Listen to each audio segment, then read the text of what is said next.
Assalamualaikum warahmatullahi wabarakatuh.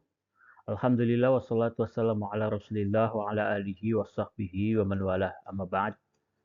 Alhamdulillah, kita sebelumnya telah menyelesaikan bab Al-Kalam yang dibawakan oleh musannif Al-Imam Abu Abdullah Muhammad bin Dawud As-Sanhaji atau yang dikenal dengan nama Ibnu Ajurum rahimahullah. Maka pada kesempatan ini kita akan murojaah tentang bab Al-Kalam dalam bentuk latihan soal. Ada 5 latihan soal yang diberikan. Dipersilahkan untuk menjawab ya, kurang lebih 10 detik untuk memikirkannya. Baru setelah itu nanti kita akan bahas dan lihat jawabannya yang benar. Nasallallahu at-taufiq. Soal yang pertama, dinamakan suatu kalam apabila terpenuhi syaratnya, yaitu A. Isim, fi'il, dan huruf mabani. B. Isim, fi'il, dan huruf ma'ani. Yang C. Jumlah ismiyah dan jumlah fi'liyah. D. Lafat, murakkab, mufid, dan wad'i. Silahkan dipikirkan 10 detik ya.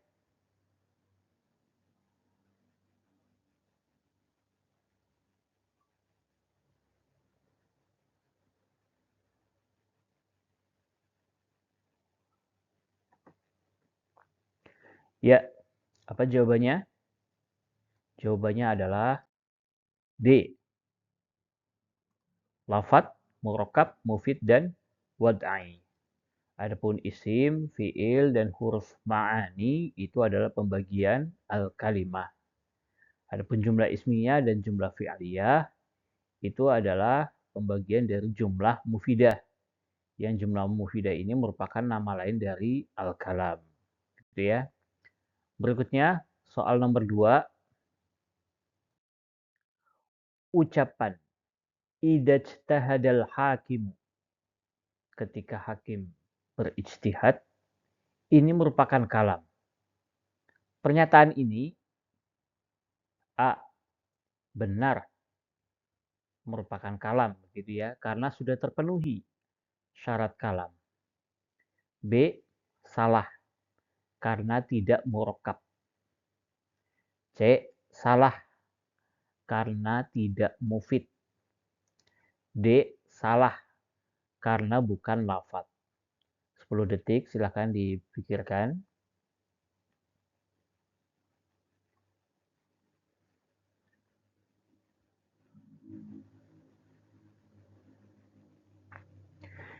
Ya, apa jawabannya? Jawabannya itu adalah C. Salah karena tidak mufid. Idajtahadal hakimu, ketika hakim itu bersungguh-sungguh, ini belum terpenuhi syarat kalam. Apakah karena dia tidak murakkab? Dia sudah murakkab karena terdiri 2 atau lebih kata. Ya kan? Ada ida, ada istahada, ada al-hakim. Maka dia murakkab sudah. Apakah dia bukan lafaz? Di sini disebutkan ucapan. Ya, maka di sini adalah as-sautu al-mustamilu ala ba'di hurufil hijaiyah, maka ini adalah ucapan. Berarti dia berupa lafaz. Yang tidak, yang salah itu adalah karena dia belum mufid. Tidak memberikan faedah yang sempurna. Ketika seseorang mengatakan idajtahadal hakimu, idajtahada al-hakimu, begitu. Apabila hakim itu bersungguh-sungguh di dalam berijtihad, di dalam memberikan hukum, ketika berhenti di situ saja, maka belum mufid. Pendengar masih menunggu. Ada apa ketika seorang hakim itu bersungguh-sungguh berijtihad dalam memutuskan hukum? Ya, kelengkapannya adalah ini merupakan sebuah hadis yang diriwayatkan oleh Imam Bukhari dan Imam Muslim dan yang lainnya juga. Rasulullah Shallallahu Alaihi Wasallam bersabda, "Idajtahadal hakim fa'asoba falahu ajran." Ketika seorang hakim dia berijtihad, bersungguh-sungguh dalam memutuskan sebuah hukum dan hasilnya itu benar, ya, mencocoki sunnah, mencocoki kebenaran, maka hakim itu dia akan mendapatkan 2 pahala. Wa idza ijtahada tsumma akhta'a falahu ajrun. Namun ketika hakim itu sudah bersungguh-sungguh dan ternyata hasil ijtihadnya itu salah, maka dia mendapatkan 1 pahala. Gitu ya. Ini kelengkapannya. Kalau cuma dikatakan idza ijtahada al-hakim, ketika hakim itu bersungguh-sungguh berhenti di situ, maka dia tidak apa? Tidak mufid. Nah, soal yang berikutnya, soal ketiga. Qad yajudu al-bakhilu. Yajudu ini adalah dermawan, al-bakhilu adalah orang yang bakhil, yang pelit. Pernyataan yang benar adalah yajudu merupakan isim karena adanya qad. B. Al-bakhilu merupakan isim karena adanya qad. C. Yajudu merupakan fiil karena setelahnya ada alif lam. D. Yajudu merupakan fiil mudhari yang kemasukan qad. Silakan 10 detik jawabannya.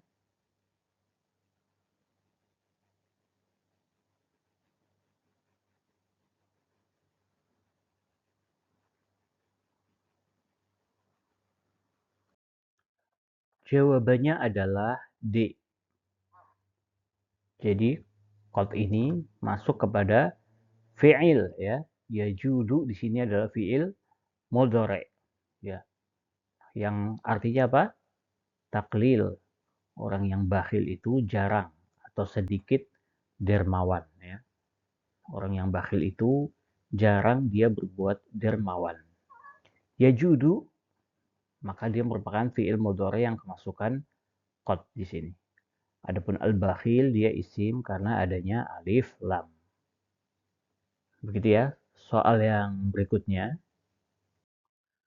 Firman Allah Ta'ala, A'udzubillahi minasyaitonir rajim.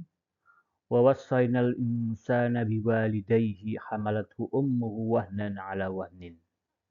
Dan kami wasiatkan kepada manusia untuk berbuat baik kepada kedua orang tuanya, ibunya yang mengandungnya dalam keadaan lemah di atas kelemahan. Lalu di situ ada angka, ya. Yang pertama itu adalah wahnin, ini. Yang kedua adalah ala, yang ketiga wahnan, yang keempat hamala, yang kelima bi, yang keenam al. Dari angka ini ada 3 pernyataan. Yang pertama, al-kalimah yang ditunjukkan oleh angka 1, 3, dan 6 itu adalah isim. Pernyataan kedua, al-kalimah yang ditunjukkan oleh angka 2, 5, dan 6 adalah huruf. Pernyataan ketiga, al-kalimah yang ditunjukkan oleh angka 4 adalah fi'il. Maka pernyataan yang benar adalah A. Pernyataan 1 dan 2 benar. B. Pernyataan 2 dan 3 benar. C. Pernyataan 1 dan 3 benar. D. Pernyataan 1, 2, dan 3 benar. Silakan 10 detik ya.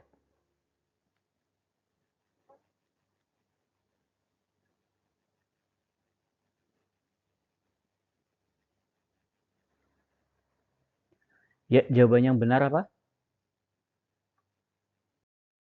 Jawaban yang benar adalah B. Pernyataan 2 dan 3 benar. Kita lihat ya. Yang nomor 1, wahnin. Ini adalah isim. Jelas ya, adanya tanwin dan khafat. Akhirnya kasroh. Yang kedua, ini adalah huruf. Yang ketiga jelas ya, isim ada tanwin. Yang keempat apa ini? Hamala, fiil. Tanda fiilnya apa? Tak taknif as-sakinah. Yang kelima itu adalah huruf, ya, huruf jer. Ini tadi ala juga huruf jer. B ini juga huruf jer. Yang keenam adalah al, ini juga huruf, ya. Maka al-kalimah yang ditunjukkan oleh angka 1, 3, dan 6 adalah isim. Yang 6 ini bukan isim. Yang nomor 2, 2, 5, dan 6 adalah huruf, betul. Yang keempat itu hamala, fiil, itu betul. Sehingga yang betul, yang benar adalah pernyataan 2 dan 3 gitu ya. Yang berikutnya soal terakhir, soal kelima. Ini merupakan hadis Nabi yang diriwayatkan oleh Imam Bukhari dan Imam Muslim. Satakunu fitanun al-qa'idu fiha khairun minal qa'im. Akan terjadi fitnah-fitnah. Orang yang duduk pada masa itu lebih baik daripada orang yang berdiri. Di sini disebutkan al-kalimah yang bergaris bawah, yaitu al-qa'im, itu merupakan isim.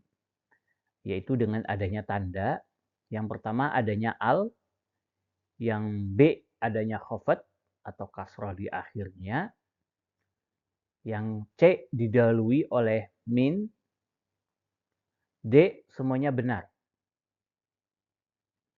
10 detik silakan.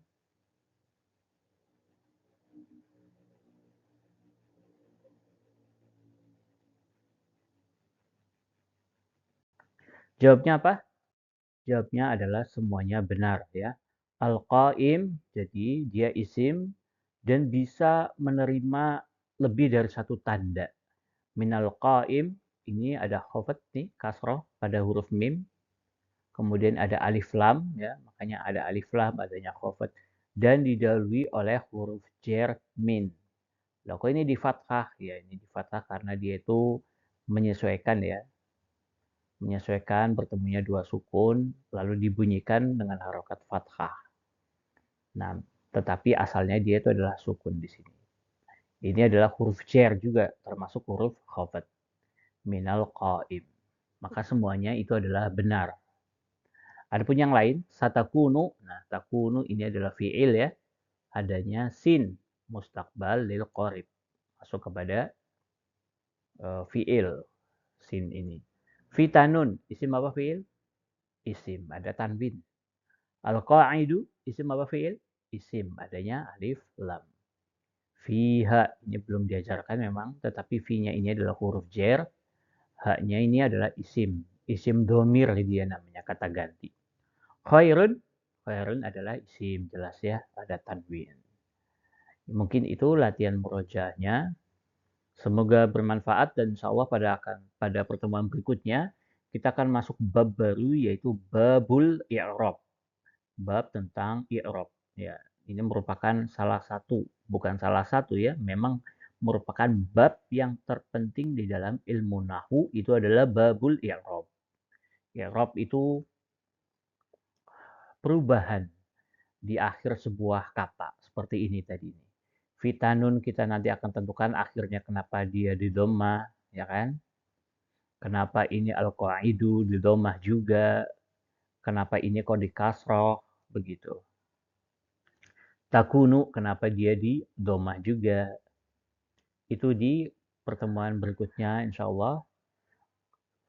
Kurang lebihnya mohon maaf.